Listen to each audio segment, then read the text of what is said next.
Welcome back to the State of Play. Now, in the middle game, we unpack the seeming intergenerational clash of ideas, if not visions, for the country. I'm joined by Kgotsi Chikane and Rehad Desai, who joins us from our Cape Town studios. Thank you to the both of you for coming through and having this conversation. So we are left off with Fasia Hassan and Dennis Bloom. Kgotsi, I was asking, in fact, let me start at the beginning. This reading that says there is a kind of different visions and a generational gap that's playing itself out in our politics. You hear it in the frustration of the generation of the Mosiwa Lekotas and the people such as Patricia de Lille, who are referring to these young people, these youngsters, and in the words of Mosiwa Lekota, these children, referring to other MPs. Is that manifestation of a generational gap in our politics? No, I think it is. And the big gap is that our elders, if I had to use that phrase, aren't taking responsibility for the lack of action over the past 20-plus years, right? The idea that they can flippantly talk about rising high youth unemployment without ever taking responsibility that happened underneath their watch. Yes, there is a ruling party, but they were also in government at the time, right? That ineptitude to have an honest conversation about how complicit they are in the actions, right? And our generation is saying, cool, we get you. But we don't want to be the sacrificial lambs of whatever economic project that is failing in the country. And if you're incapable of solving the problems of the country, we will then take the stand and say, enough's enough. Because I don't particularly want to create a lost generation of South Africans where when my children ask me 20 years later, what were you doing when our parents ran the country into the ground? Yeah, and Rehad Desai in Cape Town, talk to me about your understanding of why it is that we are seeing young South Africans more and more questioning, some of the consensus that was reached in the last 26, 27 years, negotiated settlement. For instance, that whole issue around FW de Klerk and, as they say in politics, problematizing FW de Klerk, the stem, the challenging of whether or not the stem should be part of our national anthem, and even going as far as the issues around the policies that are implemented. Does this signal to a generational gap in our politics? I think it's a generational chasm that we're seeing. It's a massive rift. They're so far apart. And that's primarily to do with the arrogance of the old anti-apartheid generation who turn around and say, well, we have a legitimate government, a legitimate democracy, and that you must do everything within those given channels, that you must act within the boundaries that have been set by ourselves, and you have no idea what it is to struggle, what it is to sacrifice, what it is to really be up against an autocratic, unfair, undemocratic state. Let us tell you, and we have the answers. And this is the problem, because I think what we've seen from the African National Congress is a party that is largely bereft of a vision, that is unable to galvanize the imagination, a new political imagination. And that new political imagination now is coming from the younger people in our country. And, the militant spirit, the aggressive spirit, indeed the elan that the young have shown over the last few years in South Africa, but internationally, Greta Thunberg or the millions of school students on strike and so on, shows you what's at stake here, that people feel that they're not bought in any way to this current status quo. Right. Rehad, is it a sense of the arrogance of the generation of anti-apartheid activists who are now at the forefront in our politics, or is it a difference in approach as opposed to a situation where you have a gradualism and an acceptance that you're working off a consensus that already exists, and therefore you have a gradualism versus the militants that you are talking about that wants change and wants radical change now? We've seen a recession for the last 10 years or so in South Africa. Youth unemployment has just increased, ratcheted up. It's now nearly 60%.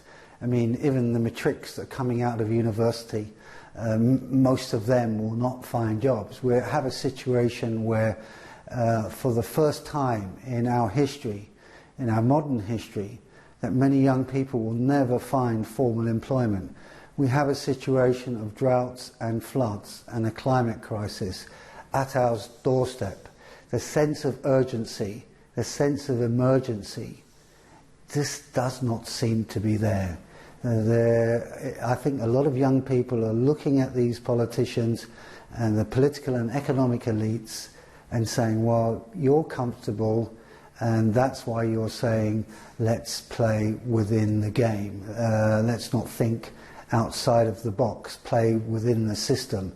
And a lot of young people are saying this system is actually rotten to the foundations, and the rainbow nation idea, this rainbow nationism, and which the EFF are plugging into, maybe opportunistically, but that's for viewers at home to decide, is really what people are talking about now. The legitimacy of the negotiated settlement, the legitimacy of the transition. Kgotsi, if I bring you in here, Rehad refers to the whole issue around the legitimacy of the negotiated settlement. In that context of what he is saying, how fundamental do these challenges to the status quo need to go as young South Africans launch them? Yeah, so I find it easy to blame the negotiated settlement on problems of the country, right? It's the big red herring argument, right? But Eskom is not a consequence of the negotiated settlement. Eskom is a policy failure from 1997 all the way to 2008 with the first load shedding incidences. When we talk about rising crime, we don't attribute that to say the negotiated settlement ended off by saying we should increase crime in the country, right? Youth unemployment and stagnant nature, the structural youth unemployment that we have, you can attach to the negotiated settlement and apartheid, but you should also say that what are the policies that have been put in place that fail currently, right?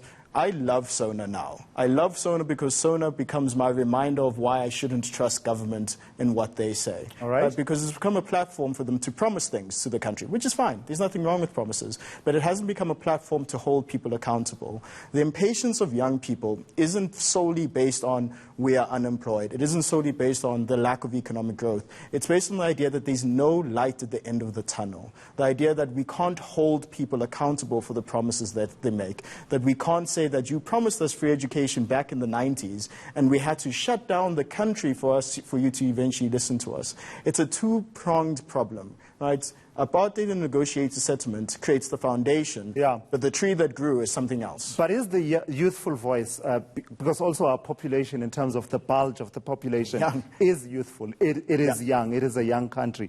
Is that voice finding expression one way or another, Kgotsi? As you talk about free higher education, it was the youth voice that moved us along the policy path, kicking and screaming. Whether they liked it or not. It has to be said. But also if you look at such things as the ongoing process around Section 25 and trying to get land reform moving, the genesis is in conversations that young South Africans have been having about the structure of our economy and property relations therein. Or am I being too optimistic? No, I think you're perfectly on it, right? The discussion of economic freedom in our lifetime, Mr. Bloom was talking about it earlier. That discussion started with Julius Malema when we were still in the ANC Youth League back in 2006, 2007, right? To bring that to the agenda, the discussion of nationalization of mines, the discussion of what do we do about this land question. Young people drive this discussion, not because we're a particularly unique generation. 1960, 1970, 1980, 1990 was a weird time, but each one of those decades, young people sacrificed their lives to fight for things that people thought was foolish, that we knew that it was radical, and we're just continuing that trend. Right, Rehad, last word to you then. Does representation in formalized representative politics matter in this conversation? That whole idea of who's going to lead us next? Does the youth defer to almost a second line behind the line of former anti-apartheid activists and basically wait their turn? Yeah, let me just say one thing, or two things. One, there is no social change without the energy, the mass energy of the youth coming to the fore. It's always been the key driver in any meaningful social change. The problem we're having with electoral politics and representative politics is they're sucking up the energy which is being generated from below by the young, and trying to co-opt them into an electoral system, a parliamentary system, pull that energy in and say, well, this is the real way to achieve change. I don't believe it is. We've got to build our movements, and I think if organisations like the EFF or the ANC Youth League are serious, they're going to be, they need to actually be building the movements from below, the school students movement, the university movement, the fight for jobs, the fight for free education, quality education for all. It's not over. We don't have free education across the board. It's still for the poorest. It's a big step, but we've got a long way to go. And I think the youth staying out of those types of formations and building the movement from below is the answer.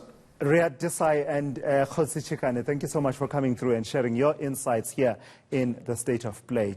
When we return, apartheid was not a crime against humanity. We have something special for apartheid's last president, Frederick Willem de Klerk.